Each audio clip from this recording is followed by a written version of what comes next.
gracias a la vida. Esta es otra emisión de Poetas Argentinos, un programa que se dedica a difundir a los poetas de todo el país. Nosotros desde el 2014 estamos entrevistando a todos aquellos que crean, desde Jujuy a Tierra del Fuego. Estuvimos hace poco en la Feria del Libro, la verdad que muy lindo el poder hacer estas entrevistas, charlar, ¿no? con los poetas, con toda la gente caminando alrededor. Era como sacar la poesía a la calle, lo que siempre digo que es tan importante, ¿no? Abrir la poesía, que deje de ser de unos pocos y que sea para todos. Muchas veces me pasa, ¿no? En las redes sociales de decir esto y a veces como que varios se enojan, ¿no? Y pareciera como que la poesía tiene que estar allá en un trono alejada de la gente. No creo que esa sea la mejor manera de expresarse a través de la poesía. La poesía tiene que ser abierta y para todos. Quien les habla, Claudia Enchil, en la producción Camila Zúñigo, en la operación Nicolás Campoamor, y bueno, y todo el equipo de BCN Radio, la radio de la Biblioteca del Congreso de la Nación. Hoy voy a entrevistar a un poeta de Santa Cruz, Juan Roldán, que vino acá a charlar con nosotros, a contarnos sobre su primer libro que está por editar, que se llama Vida. Es importante porque Juan realmente escribe muy bien y hasta ahora nunca publicó. Él, bueno, nos va a contar bien sobre lo que estudia en la universidad, que es antropología, y cómo se relaciona ese estudio, ¿no?, con la parte poética. Hola Juan, ¿cómo estás? ¿Qué tal? Buen día. Muchas gracias por la invitación, pero resulta interesante.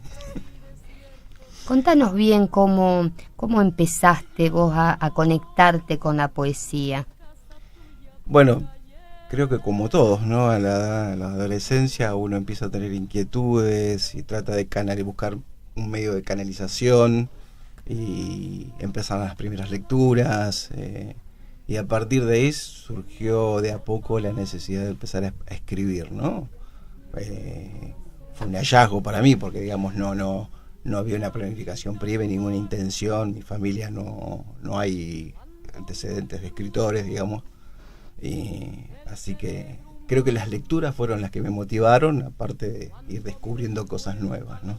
¿Y qué lecturas te motivaron y que vos ya pasaron los años y te quede como algo importante en vos? Y muchas. En poesía, Neruda, seguramente, Tuñón, que fueron los primeros poetas que uno leyó. Y también medio bajo cuerda porque era época de dictadura, entonces eran textos que circulaban yo era adolescente y circulaban a través de amigos, y eso fue un descubrimiento maravilloso, ¿no? ¿Qué encontraste en Neruda? Bueno, Latinoamérica en principio, ¿no? O sea, encontrar es una manera de expresar un continente en canto general básicamente, y todo un desarrollo de nuestra historia a través de la poesía, con una intensidad grande, ¿no? De compromiso, y un ritmo, posiblemente. Aunque Neruda no sea uno de los poetas que más leo, digamos, ¿no? Pero fue el primer descubrimiento, ¿no? Después me fui más a Tuñón, que me parece maravilloso en el sentido también de su compromiso. Si bien yo no escribo desde el compromiso social, esa vinculación con lo social en una época donde sentíamos una opresión era muy llamativo para mí. En los poetas de hoy, ¿encontrás ese compromiso que vos veías en Tuñón, en Neruda? No, debo reconocer que no soy un lector muy asiduo de poesía, a pesar de escribirla. Soy más un lector de narrativa, ¿no? tampoco es lo que busco como primera cosa, un escritor que tenga un compromiso social, digamos. En realidad me voy sorprendiendo con los escritores, trato de encontrarme con ellos y ver qué me proponen y qué puedo robar. No encuentro, digamos, un referente en ese estilo como lo fue Neruda, como lo fue Tuñón o Vallejos. ¿No? Hasta ahora no lo he visto. He encontrado otros poetas que me llaman más la atención por su manera de utilización del lenguaje. ¿Como quién? Y ahora déjame pensar, porque ya te digo que no soy un gran lector de poesía, pero hay una polaca, que ahora no me acuerdo el nombre, aparte de un apellido polaco, te imaginas que no me sale, que es premio Nobel, que me llamó mucho la atención en cómo expresa como las imágenes, ¿no? Pero no te puedo decir el nombre, no me acuerdo, la verdad. Vos decís que lees poca poesía y más narrativa. Sí. Contanos por qué se produce eso, porque, bueno, escribís poesía, ¿no? Pero ¿qué encontrás vos en la narrativa que capaz te atrapa más? La narrativa lo que me propone es, digamos, primero la construcción de una historia, ¿no? La construcción de un relato, de una tensión, la posibilidad de la descripción, de un desarrollo descriptivo mayor, ¿no? O sea, como yo soy patagónico, siempre me interesó ver cómo poder expresar ese paisaje. Y en la narrativa podía ir construyendo con una tensión dramática esos paisajes, ¿no? Y ahí encontrar una manera más amplia, me parece a mí, ¿no? Y más pensada, si querés.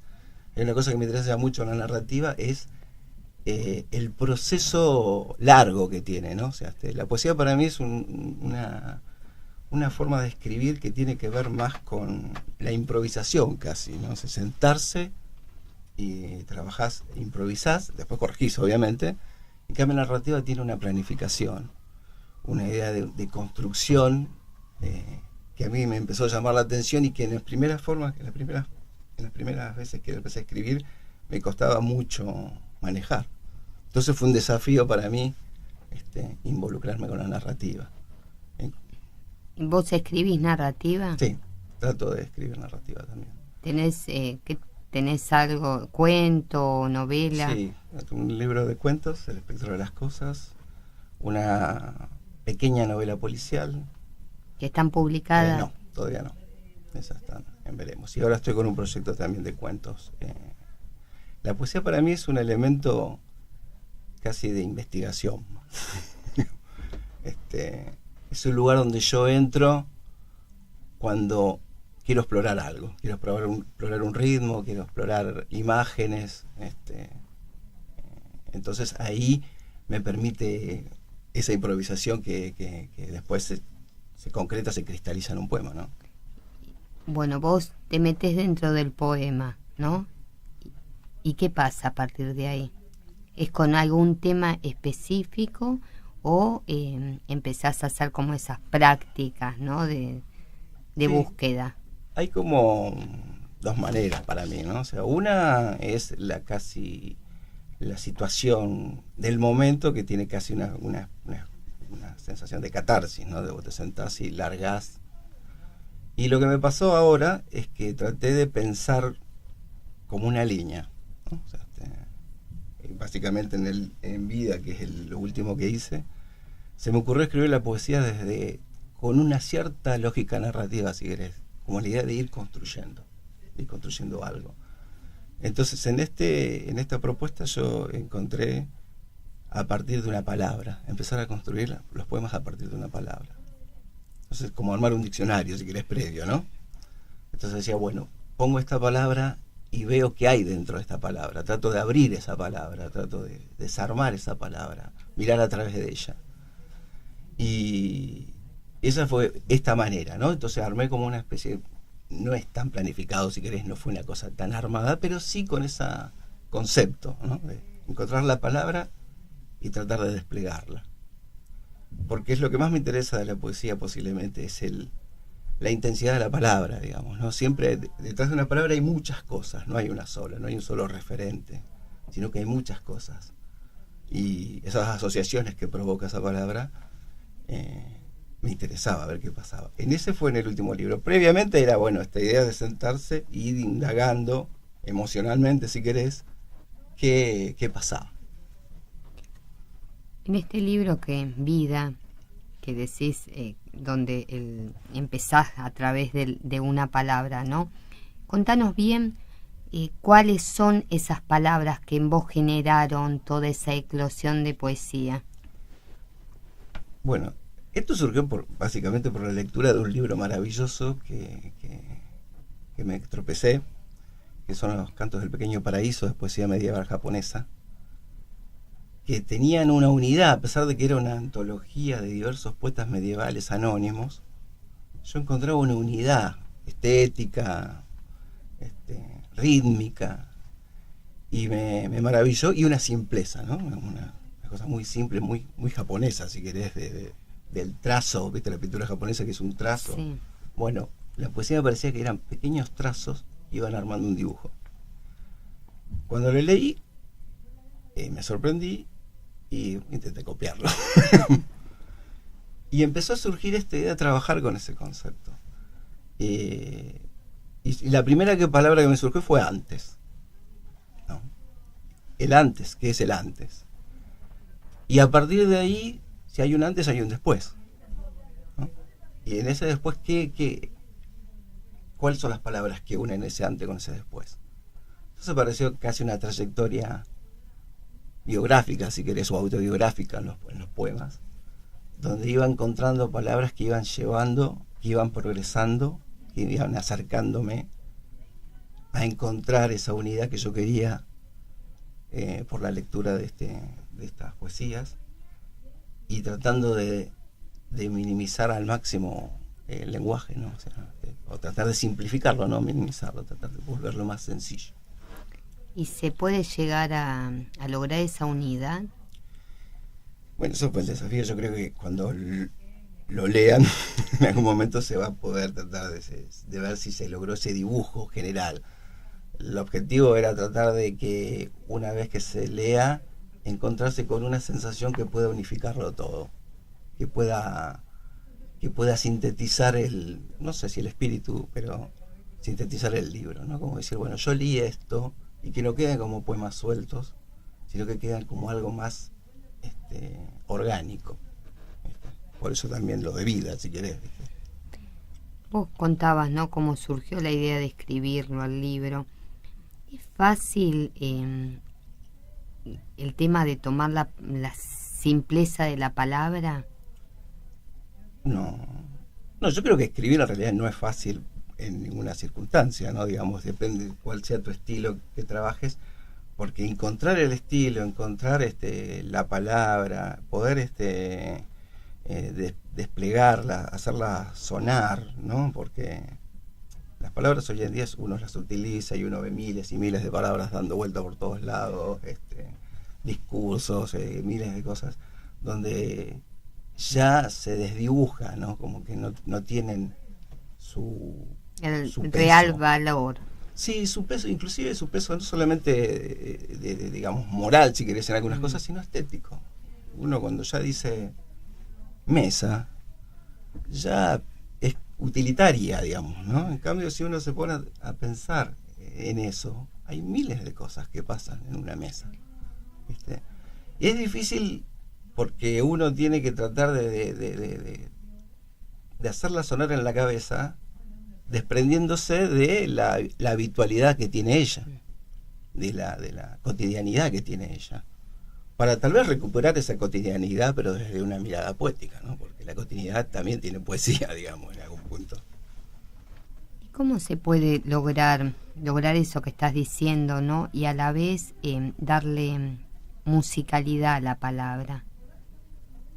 Bueno, ahí yo creo que se trabaja el ritmo, ¿no? O sea, el ritmo, el contraste, digamos, cuando uno utiliza una palabra, yo a veces pienso que escribir es como dibujar, ¿no? O sea, uno no escribe, uno dibuja, porque en realidad en algún punto vos querés que el lector vea, no lea, que pueda introyectar hacia sí alguna imagen, que cuando termine de leer el poema, en este caso, le pueda quedar una imagen, ¿no? Que lo pueda sintetizar en esto. O sea, entonces ese valor de la palabra seguramente es mucho más difícil de conseguir. ¿Cómo proyectás, cómo haces que el otro vea en vez de leer? ¿Cómo haces? La musicalidad ayuda porque el ritmo provoca, digamos, ¿no? Y eso tiene que ser como contrastes para mí, ¿no? O sea, una palabra tiene un contraste, tiene una luz y tiene un ritmo. Recién hablaste de imagen. ¿Qué representa la imagen en vos? Sacando el tema poético, ¿no? Bueno, como buen patagónico, yo creo que ver es casi una imposición. Porque la Patagonia obliga a mirar, digamos, ¿no? O sea, vos estás en el medio de la meseta y está el mar, la meseta, el cielo, la intensidad de la noche, la intensidad del crepúsculo. Entonces, uno mira mucho en la Patagonia, tratando de ver en esa desolación cosas. Entonces, el poder capturar esas imágenes y poder reflejarlas en la escritura, para mí han sido... Yo también estudié cine, tratando de lograr en algún momento trasladar lo que para mí es la Patagonia en la imagen. Como no pude filmar, me tuve que conformar con la literatura. Pero ver me parece que es lo que conecta más, ¿no? Ver conecta, verse entre nosotros, ver el paisaje, ver lo que pasa. ¿Una imagen tiene más fuerza que una palabra? Sí, yo creo que una imagen tiene más fuerza que una palabra. Uno trata de capturar el universo a través de la palabra, porque es inagotable lo que uno ve. La palabra, en realidad, es un sustituto, si querés, de la imagen, ¿no? O sea, el poema viene a sustituir algo. Obviamente que ese sustituto, como cualquier arte, o sea, todo arte es sustituto de algo, digamos, ¿no? O sea, ese sustituto tiene que ser bello. O sea, tiene que tratar de capturar esa belleza. Y tiene su mérito propio, digamos, en la construcción tiene su mérito propio. Puede ser efectivo y maravilloso, como uno lee algunas cosas, por ahí no. Pero es un sustituto, un artificio que nosotros tenemos para tratar de capturar lo que nos asombra, ¿no? O sea, a mí el asombro y la belleza es uno de los motivos para escribir. Vos recién nombraste, hablando de la Patagonia, ¿no? De lo que significaba ese ver, y dijiste desolación. Uh-huh. Contanos, ¿por qué desolación? Porque esa es la primera impresión que da la Patagonia, ¿no? O sea, Darwin, hay una cita famosa de Darwin cuando fue a la Patagonia diciendo que era la tierra maldita. Y esa desolación física, en términos de que es una geografía árida, difícil, tiene para mí una connotación poética maravillosa, porque tal vez es la soledad que en algún punto sentimos todos, en algún momento, ¿no? Yo he estado parado en el medio de la meseta y uno se siente que está solo, digamos, ¿no? Se solo frente a ese... En la Patagonia parece que no le hubieran tocado nunca, digamos. Uno va a la pampa y pasan los cultivos. En cambio en la Patagonia vos la ves y parece que fue así eternamente. Entonces esa sensación de soledad, de desolación, tiene un poder para mí que trasciende a la Patagonia, ¿no? O sea, que la coloca casi como una metáfora del humano, digamos, en el sentido de que estamos solos frente a las cosas, aunque no sea tan así. Uno trata después de solucionar esas soledades, ¿no? ¿Y esa soledad en Buenos Aires? A mí lo que siempre me molestó de Buenos Aires es que uno no puede ver el horizonte. Yo todavía me crié mirando el horizonte. Y cuando yo me paré por Buenos Aires por primera vez, lo único que veía era que mi visión no se podía desplegar como se desplegaba en el sur. yo en el sur miro todo. O sea, aunque suene así, ¿no? O sea, en Buenos Aires veo fragmentos que se amontonan, se multiplican, se tropiezan. Y es una soledad también, pero es una soledad más agresiva en algún punto y más humana. En cambio la soledad patagónica es como más, si querés, casi metafísica para mí, ¿no? O sea, como... Hay un poema de Vallejo que yo adoraba mucho, que decía que hoy no me duelo como hombre, ni como ser humano, ni como César Vallejo siquiera. Hoy me duelo solamente. Mira, me acordé, pensé que me lo iba a olvidar. Y la Patagonia es eso, es una soledad que no tiene, no es una soledad de alguien, de otro, una ausencia del otro, es la soledad en su pureza, ¿no? También la soledad urbana es la soledad de la indiferencia, si querés, de lo fragmentario, de que dónde está el hogar acá.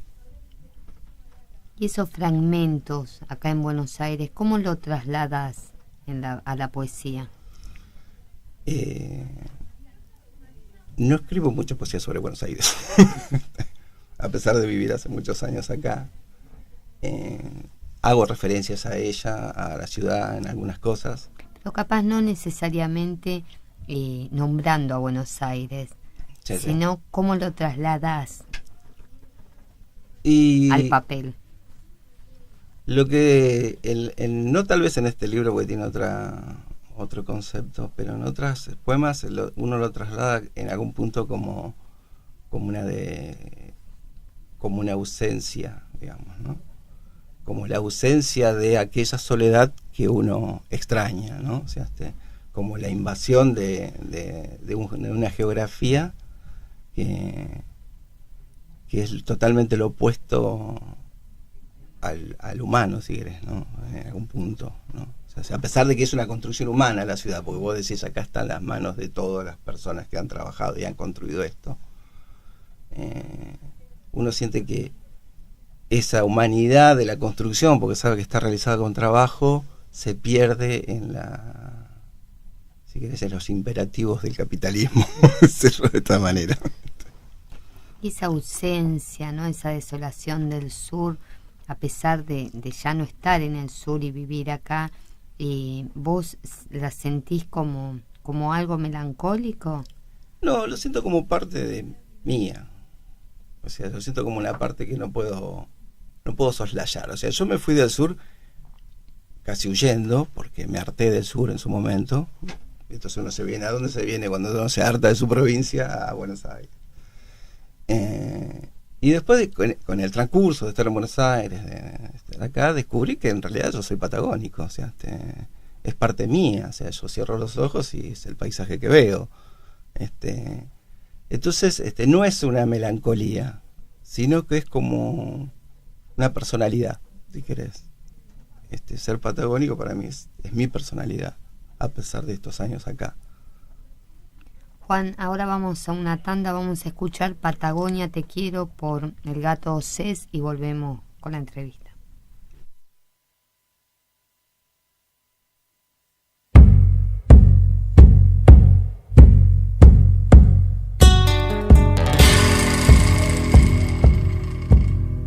Patagonia, te quiero,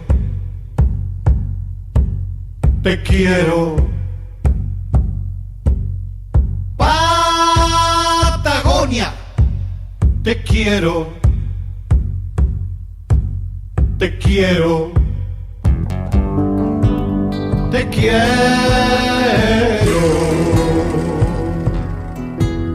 El agua de tu río, el aire de tu viento, acuna mi memoria cuando me siento lejos, cuando me siento lejos de vos.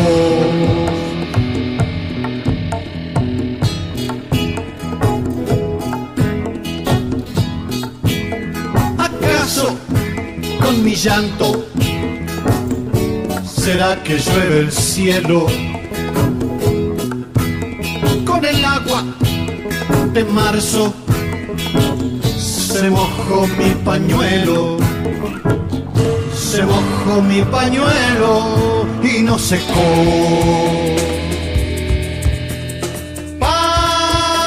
Patagonia, te quiero, te quiero. Patagonia, te quiero, te quiero, te quiero.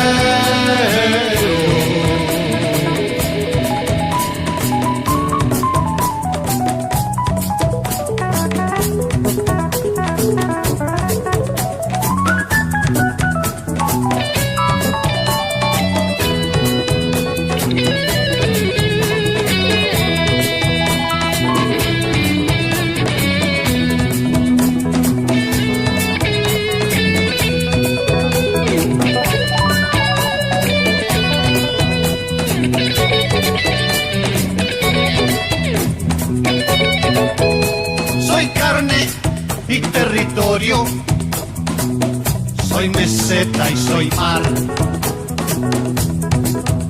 soy raíz en la piedra, soy el hombre que va, soy el hombre que vaya.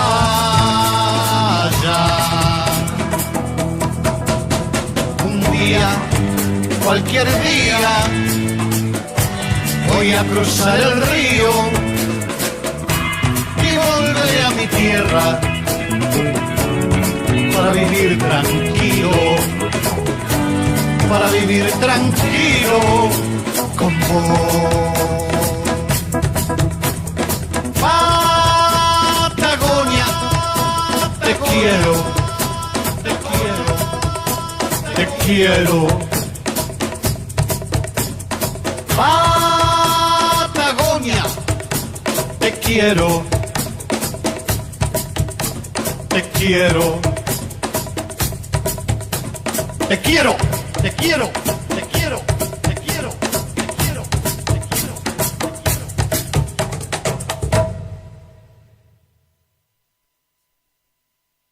La Biblioteca del Congreso de la Nación cuenta con la Sala Pública de Lectura que ofrece a sus usuarios una colección general conformada por obras que integran los distintos campos del conocimiento. La sala pública está abierta de lunes a viernes en el horario de 8 a 24 y sábados y domingos de 10 a 20 horas. Para mayor información, pueden ingresar a www.bcnviv.gov.ar.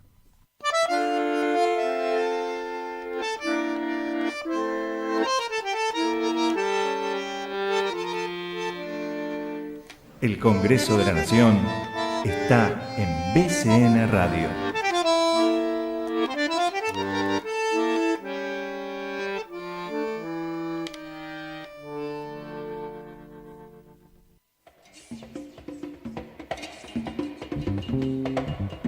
BCN Radio.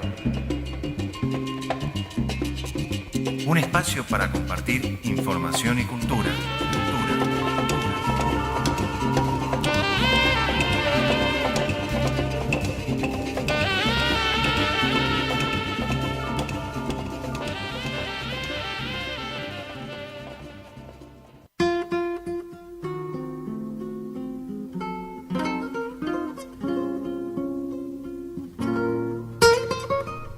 Seguimos acá con Juan Roldán, que ahora nos va a leer unos poemas de su nuevo libro. ¿Cómo se llama el poema?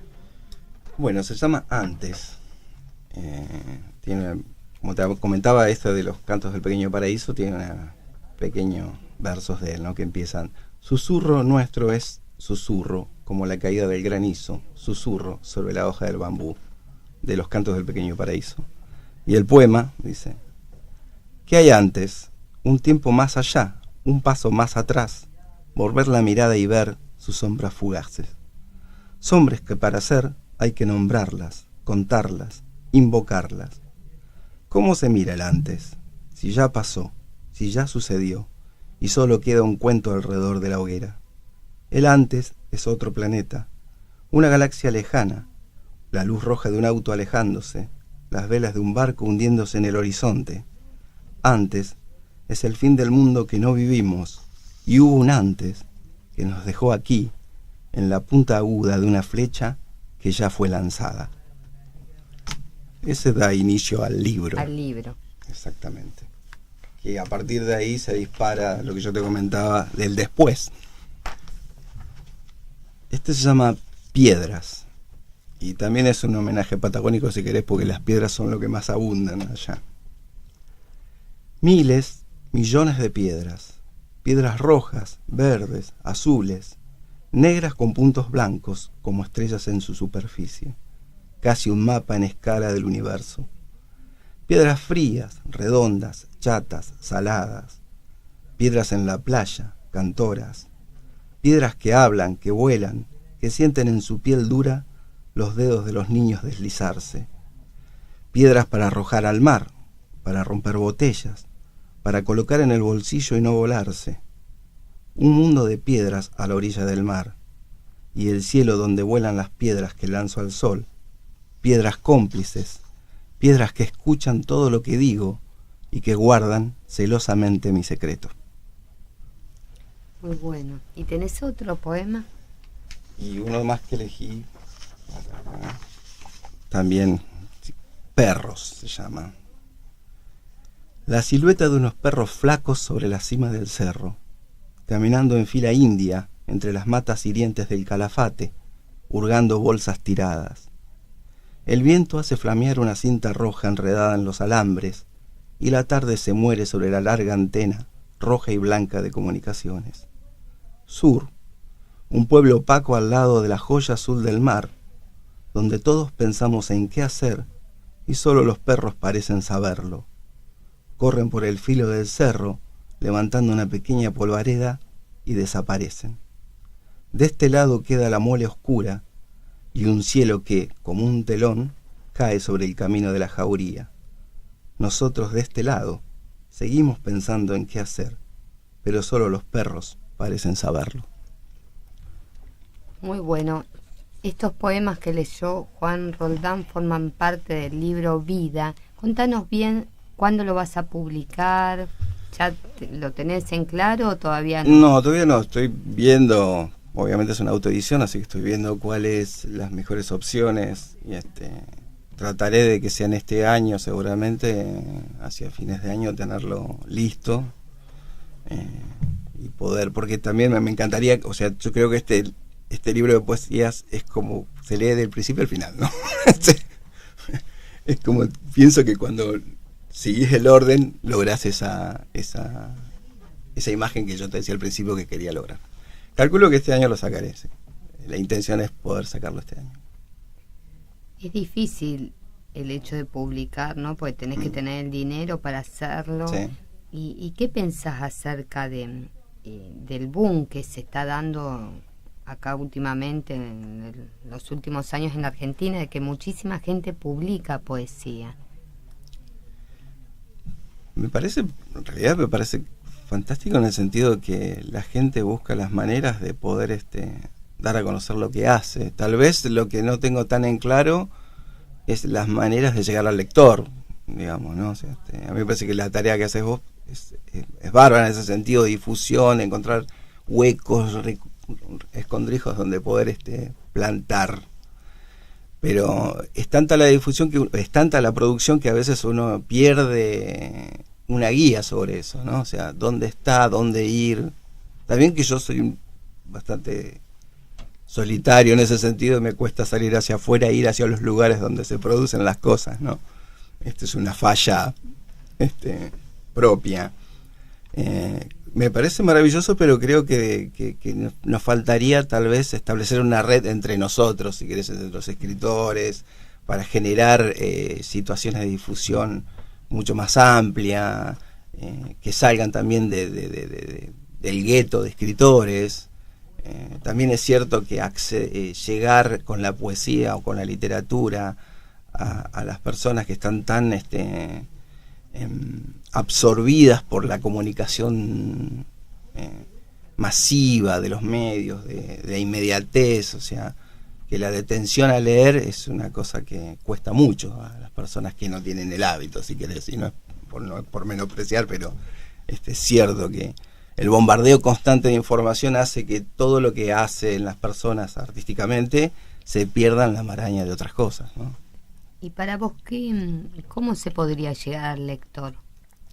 Eso es una buena pregunta, que si tuviera la respuesta estaría saliendo en los diarios, digamos. Y a vos como lector, ¿no? ¿Qué te gustaría encontrar, ¿no? en la poesía? Y que vos, lo que estás diciendo, ¿no? Es bueno el hecho de que todos aquellos que escriben poesía que se unan, ¿no? Que se arme una red. ¿A vos qué te gustaría encontrar como lector? Fundamentalmente, en cualquier escritor de lo que fuera, lo que me gusta encontrar es trabajo, si querés, ¿no? O sea, que uno note que lo que está escrito ha pasado por un proceso creativo, ¿no? Que ha pasado, que en el manejo del lenguaje, esto no quiere decir ningún estilo en particular, ni ningún canon definido, pero sí uno nota cuando uno ha empezado a escrito los primeros poemas y eran ta, y luego sacabas de la máquina de escribir. En su momento, a mí yo tenía una máquina que no le funcionaba la S, entonces todos mis poemas parecían César Bruto, digamos, ¿no? Después le agregaba con una virome la S. Y uno cree que ya está, digamos, no se siente que se expresó y ya está. Y después uno descubre el trabajo de relectura, el laburo crítico, la corrección, que a veces es mínima pero necesaria. Y lo que busca un escritor básicamente es encontrar eso. Uno se da cuenta cuando un escritor tiene esa preocupación de lograr que lo que hizo sea digno, si querés, por decir una palabra, ¿no? Y yo lo noto y busco eso. Después podrá gustarte más, podrá gustarte menos, podrás compartir su estilo o no, pero respetás ese trabajo. Desde lo primero que escribiste hasta este libro, contanos bien las etapas por las que pasaste y si seguís teniendo los mismos ejes. Etapas, la escritura en principio fue casi una cuestión de catarsis, ¿no? Hasta descubrir el oficio, por decirlo de esta manera, fue una catarsis. Después fue una pose. En Caleta Olivia éramos pocos los que escribíamos, digamos, ¿no? Entonces sacábamos un poemario y caminábamos por las calles de Caleta sintiéndonos que estábamos arañándole la sombra a Borges. Y entonces era como sentirse distinto, ¿viste? Igual las mujeres no nos daban mucha bola, pero bueno. ¿Usaban la escritura para llegar a las mujeres? Alguna chance tuve. No muchas, pero alguna tuve. Porque bueno, sos joven, digamos, sos adolescente, te juntás con los amigos, tomás vino y mostrás tus poesías, ¿no? Después me enojé con cómo escribía y decidí no escribir más en su momento, porque me parecía que no lograba lo que yo quería, y que en algún momento también me pareció, si querés, superfluo, ¿no? Frente a la demanda del mundo, escribir era una actividad superflua, me pareció en su momento. Por supuesto, cuando uno empieza a escribir no lo puedes, es como el que le gusta jugar al fútbol, digamos, si tratas de jugar al fútbol lo máxima cantidad de años posible, y me acerqué de vuelta a la literatura y a escribir porque sentía que era un eje para mí, que para mí era un eje escribir, que cuando no escribía no estaba bien, era como que había perdido algo que me constituía. Y el eje como escritor es tratar de atrapar un poquito de belleza, digamos. Lo que más me interesa, una de las cosas que me preocupa es que sea bello, lograr belleza. ¿Qué es la belleza? Toda una discusión, si querés. Tal cual. ¿Qué es ¿Viste? para vos la belleza? Para mí la belleza es una tensión, un equilibrio tenso. Como la telaraña, ¿no? O sea, vos ves una telaraña, ves ese dibujo y sabés que está a punto de romperse, si querés, o parece a punto de romperse. Es un equilibrio tenso que tiene armonía, pero tiene el riesgo de perderla. Eso me parece que es la belleza. ¿Y eso para vos es la poesía? Sí, por lo menos es mi poesía, es lo que yo intento con mi poesía, ¿no? De que quede esa sensación de ver una cosa, o ver, insisto con la palabra verso cuando... Sí, está, la verdad que mucha imagen. Que la persona cuando lea logre ver lo que escribí y logre visualizarlo como algo delicado que se puede romper. Y una palabra más, un sonido más, lo hubiera destruido. Juan, ahora vamos a una tanda, vamos a escuchar Rosas de Otoño también por el Gato Océs y volvemos.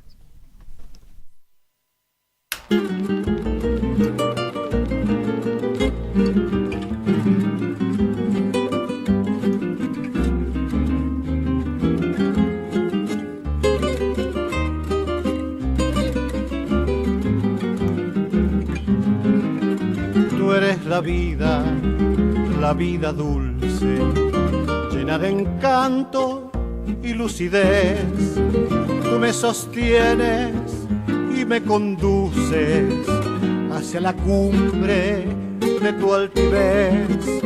Tú eres constancia, yo soy paciencia.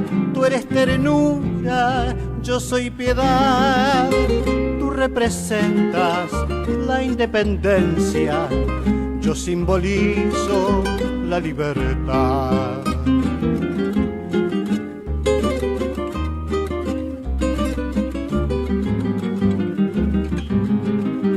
Tú bien lo sabes que estoy enfermo y en mi semblante claro se ve que ya de noche casi no duermo nada. ¿Sabes por qué? Porque yo sueño como te aprecio y que a mi lado te he de tener. Son sueños vanos, torpes y necios, pero mi vida, ¿qué voy a hacer?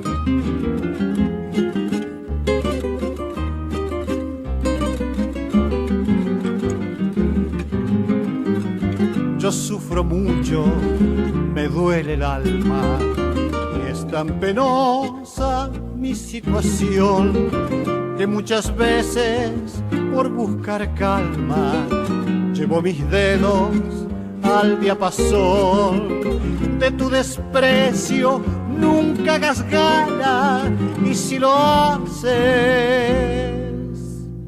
pobre de mí. Quéreme siempre, no seas tan mala, vamos ingrata, no seas así.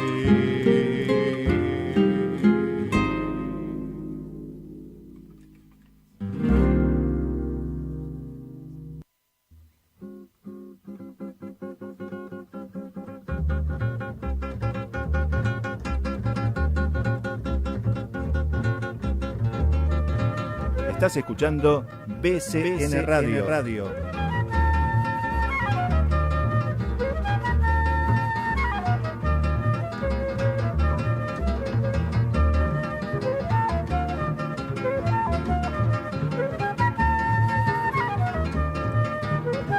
Una voz federal desde el Congreso de la Nación.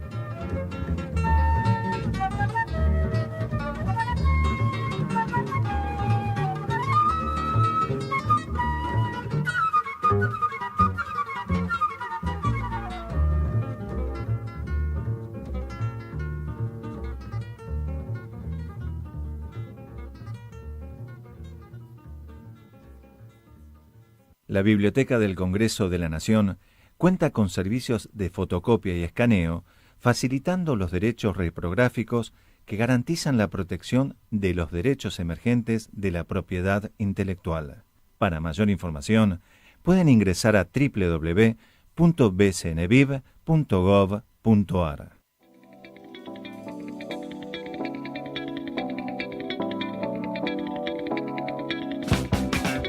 Sintoniza BCN Radio, la radio de la Biblioteca del Congreso de la Nación.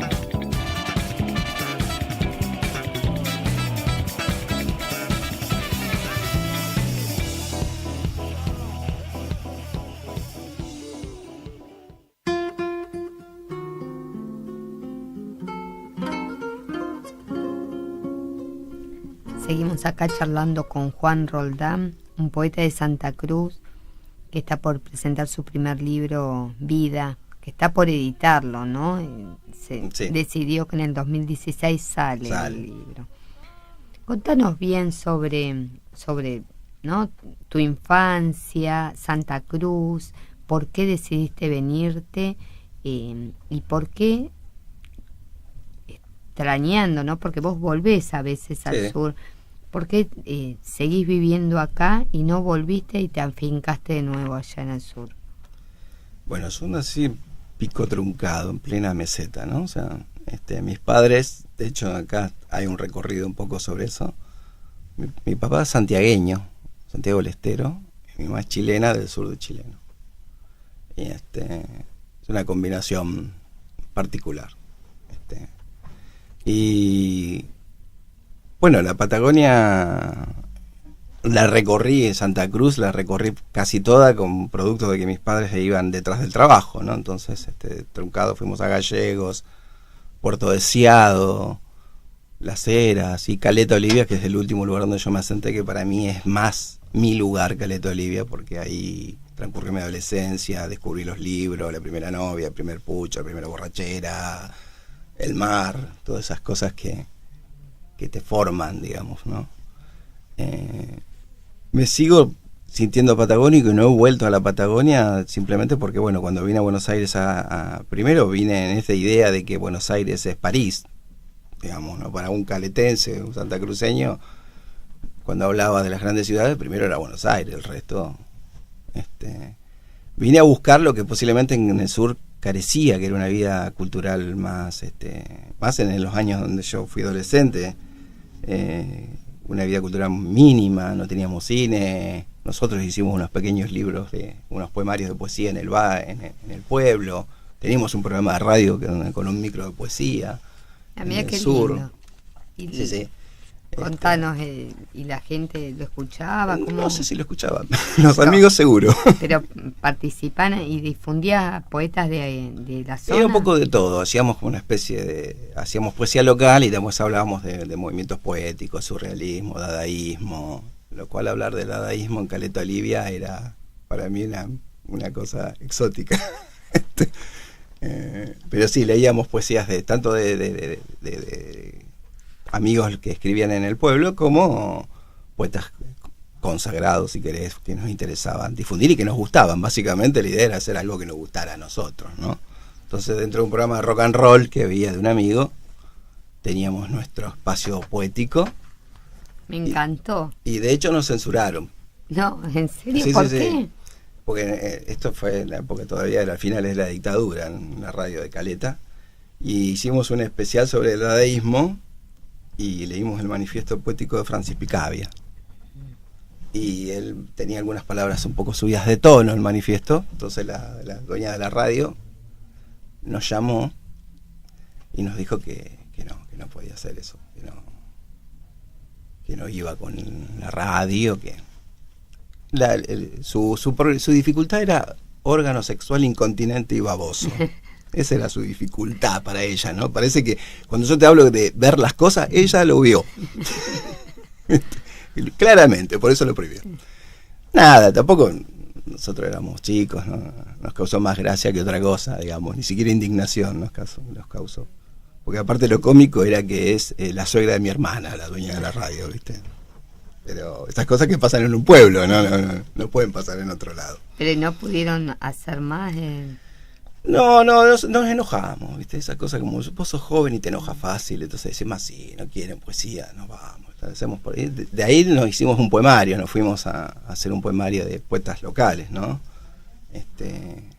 Que lo escribimos en la parroquia del pueblo. Teníamos un cura que era, yo soy agnóstico, pero el cura del pueblo era muy macanudo, Juan Luzovek, un polaco, que lo habían enterrado en Caleta Olivia, calculo, porque era medio tercermundista, ¿viste? Entonces lo fondearon en Caleta Olivia. Nos facilitó todas las instalaciones para hacer el poemario. La máquina de escribir, me acuerdo que era una IBM eléctrica, para nosotros era, ¿viste?, la NASA. Y ahí hicimos el poema, la fotocopiadora del cura, la engrampadora del cura, en el salón del cura. Buenísimo. ¿Y después qué hicieron con ese poema? Lo repartimos a todo el mundo, lo salimos a repartir a todo Caleta. Tenía un nombre muy feo. ¿Cómo se llamaba? Eternal. ¿Y por qué ese nombre? Eso fue propuesta de un amigo nuestro que era el que hacía las ilustraciones. La verdad que no sé por qué le puso Eternal, sonaba así como, ¿viste? Pero era feo, ahora no me gusta. Y después de eso hicimos otro proyecto un poquito mejor, que a mí me gustaba mucho, que se llamaba Ventana al Sur, que era una revista también de poesía y literatura, y pretendía ser, donde también publicábamos nosotros, los amigos y algunos conocidos que venían, viste, de la cadena, ¿no? Che, van a hacer una revista, querés publicar algo. Y la Ventana duró también, a mí me tocó la colimba, entonces me fui a la colimba y el amigo que se quedó a cargo sacó un número más y después, bueno, cuestión de plata, ¿no? ¿Viste? ¿Quién iba a poner plata por una revista de poesía en Caleta Olivia? Ese fue uno de los motivos por el cual me vine, digamos. Bueno, pero lo bueno es que lo intentaron. Sí. ¿Y cuando llegaste acá a Buenos Aires? Cuando llegué a Buenos Aires, llegué sin saber mucho qué hacer. Y vivía en un centro de estudiantes muy precario. Y lo primero que me pasó es que descubrí la carrera de cine, porque no vine a estudiar, me vine a Buenos Aires. Y descubrí la carrera de cine, y estudié cine unos años, que me maravilló, y eso fue uno de los motivos por los cuales empecé a volcarme más hacia la narrativa, porque necesitaba escribir historias. Uno estudia cine, necesita escribir historias. Y empecé a preocuparme más, antes escribía más poesía, y en ese momento empecé a preocuparme más por contar historias, ¿no? Con la cátedra de guión, que teníamos un profesor excelente, empecé. Y bueno, filmamos un par de cortos, a pulmón, Super 8, ¿viste? Muy divertido, porque te peleas mucho en cine, ¿no? Porque el que hace la dirección se cree Coppola, y el que hace la iluminación se cree Tarkovsky, y el que hace el guión se cree, ¿viste? No sé, Truffaut. Entonces nos peleamos. Pero bueno, hicimos un par de cortos divertidos. El otro día, hablando con una persona, ¿no?, que filma todo, me decía eso. Todos aquellos que hacen cine o que se dedican al arte, ¿no?, todos se creen, y la cuestión es poder ponerse todos en el mismo lugar, ¿no?, y poder concretarlo al proyecto. Claro, el tema está bueno creérsela. El tema es cuando no te crees el talento, sino el ego. Totalmente. y eso es lo peligroso, ¿no? Sí, eso dificulta mucho la realización de cualquier proyecto, sea artístico o de cualquier índole, ¿no? A nosotros nos pasaba un poco, pero hicimos un grupo y logramos filmar un par de cortos muy divertidos. ¿Y cómo llegó la antropología a vos? Y que para mí era una deuda llegar a una carrera universitaria. Es como, terminé la secundaria de grande, porque por supuesto en la adolescencia dejé la escuela como 5 veces. Terminé la secundaria acá en Buenos Aires, rindiendo libre, y quería ir a la UBA, ¿viste esa cosa? La UBA.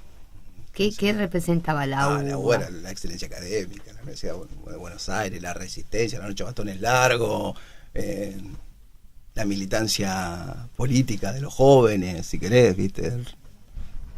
Uno fantasea mucho en el sur. Y quería ir a la UBA. Empecé, por supuesto, ciencias sociales. No quería hacer letras, contrariamente a pesar de que de escribir, no me interesaba hacer letras. Me parecía que iba a entrar en una cuestión más analítica, más académica de la literatura, y yo escribía, no iba a ser crítico literario.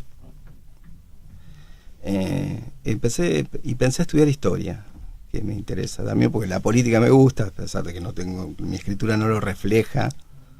Me interesa mucho la política y digo, historia es una buena carrera. Y en el CBC descubrí antropología y me llamó mucho la atención la mirada antropológica sobre las cosas, y me anoté en la carrera y la verdad que descubrí así un mundo muy fascinante de la diversidad y la unidad de la especie, ¿no? O sea, leer textos sobre tribus africanas y rituales africanos. Hay un texto de Víctor Turner, que La selva de los símbolos, que a mí me parece maravilloso, donde habla de la clasificación de los colores de los Dembu en el centro de África, donde el rojo no es rojo. O sea, el valor del color no está asociado al valor cromático, sino al valor emocional y simbólico. Y yo dije, entonces le decían rojo a cosas que no eran rojas.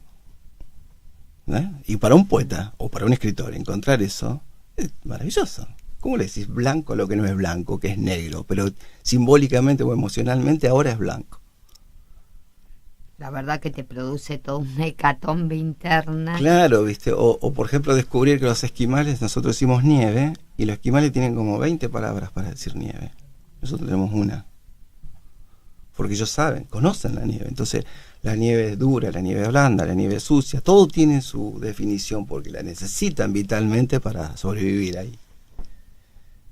Descubrir lógicas que no son capitalistas, ¿no? Lógicas distintas. El liderazgo de los Cuacliul, por ejemplo, se basa en regalar, en destruir la riqueza. O sea, para ser líder de esa tribu, tenés que hacer una festividad donde destruís tu riqueza. Tenés que entregársela. Qué cosa tan extraña, ¿no? Y a mí me pareció fascinante. Sí. Y no solamente en la extrañeza, ¿no? O sea, en la extrañeza de esos comportamientos, porque uno los lee desde la lógica occidental y dice, los tipos están totalmente locos. Sino que después uno ve, cuando empieza a mirar, dice, eso sigue, lo tenemos nosotros adentro. No nos damos cuenta, nos creemos occidentales, cristianos, nos creemos racionales, y es mentira. O sea, es una superficie de modernidad que necesitamos para sobrevivir en esta sociedad, pero que internamente seguimos siendo irracionales en algunos comportamientos, ¿no? Y eso lo descubrí con la antropología, ¿no? Entonces, siempre me acuerdo de una anécdota que a mí me maravilló en su momento también, de un Congreso Nacional del Partido Justicialista. No se puede hablar de política ahora, en donde le hace una entrevista a uno que va, y había hablado Néstor Kirchner en su momento. Entonces agarra y le dice el periodista, acá tengo una persona que está muy emocionada con lo que pasó, y está pidiendo el vaso de agua del estrado donde había estado Néstor Kirchner. Dame el vaso, dame el vaso. Entonces, tan efusivamente, tan exageradamente lo solicitaba, que se lo acercaron. Y entonces el periodista le pregunta, ¿qué vas a hacer con este vaso? Con mitad de agua. Lo voy a poner al lado de la rosa mística. Ese tipo te está actuando irracionalmente. Pero no irracionalmente en el sentido de locura, ¿no? O sea, esto es lo que a mí también descubrí con la antropología. No es irracional porque no sabe lo que hace, sino que no entra en la lógica del pago, entra en otra lógica. No entra en la lógica de lo convencional. Exactamente. El tipo le da sentido. Eso tiene un sentido. Y le provoca, lo coloca en algún lugar, lo ordena, le brinda una emoción. Y digo, eso nosotros seguimos siendo unos indios, en definitiva. Seguimos siendo personas que actúan de esa manera. Y si no, no nos enamoraríamos por otra parte, ¿no? Totalmente de acuerdo, es así. Y la antropología, ¿vos cómo la unís con la poesía? En ese intento de salir de, no sé si de lo convencional, ¿viste? Porque cuando uno sabe que un poema no es convencional, la verdad que no lo sé. pero en tratar de quebrar la asociación establecida, o sea, en la palabra. Vos decís lo que decíamos mesa, ¿y qué decís cuando decís mesa? 4 patas, digamos, por decirlo así, ¿no? Entonces, en la poesía lo que trata cuando decir mesa, no decir 4 patas, tratar de romper esta lógica, ¿no? Tratar de ver, si bien está, porque no podés odiar esta lógica, porque es tratar de ver qué más se produce. Y eso me parece, ahí intento acercar la antropología a la poesía. Bueno, Juan, te agradezco mucho esta entrevista acá con Poetas Argentinas.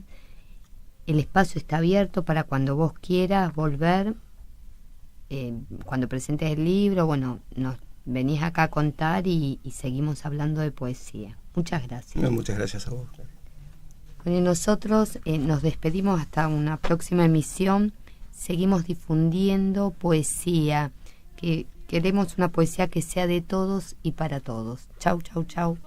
Tanto me dio 2 luceros que cuando los abro perfecto distingo lo negro del blanco y en el alto cielo su fondo estrellado y en las multitudes el hombre que yo amo.